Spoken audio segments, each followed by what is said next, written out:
AP deputy CM Pawan Kalyan మాట్లాడుతున్నారు. Live లో చూద్దాం. మన మధ్యన విశాఖ కాలుష్యం ఎలా ఉంది అనేది ప్రత్యేకించి వంశీకృష్ణ యాదవ్ గారు అడిగారు. నన్ను అసెంబ్లీలో ఆయన మొట్టమొదటి అడిగిన చాలా వ్యాలిడ్ ప్రశ్న అది. సో దానికి చాలా వివరంగా చెప్పాను. ఇంకా దాని నుంచి తీసుకుని సూచనలు తీసుకొని వైజాగ్లో ఈ మన ఎన్నికలు అయిపోయిన వెంటనే ఒకసారి ఈ ఎన్వైర్మెంటల్ ఆడిట్ చేయాలి. కాలుష్యం ఏ స్థాయిలో కాలుష్యం ఉంది, భవిష్యత్తులో తీసుకోవాల్సిన చర్యలు ఏంటి, వీటన్నిటి మీద ముందుంటాం.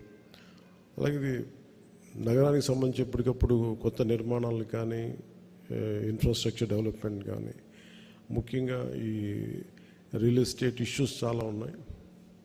సో వాటన్నిటి మీద మనందరం కలిసికట్టుగా పోరాటం చేసి ప్రజలకు న్యాయం చేద్దామని తెలియజేసుకుంటూ ఇక్కడికి వచ్చిన పార్టీలో జాయిన్ అయిన పుర్రె పూర్ణశ్రీ గారికి, లీలావతి శ్రీనివాస్ ఆళ్ళ గారికి, పేడిశెట్టి ఉషశ్రీ గారికి, కంటిపాము కామేశ్వర గారికి, బట్టు సూర్యకుమార్ గారికి,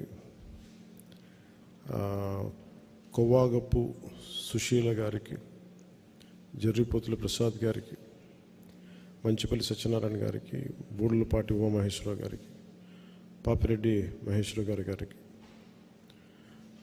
మీ అందరికీ నా హృదయపూర్వక ధన్యవాదాలు.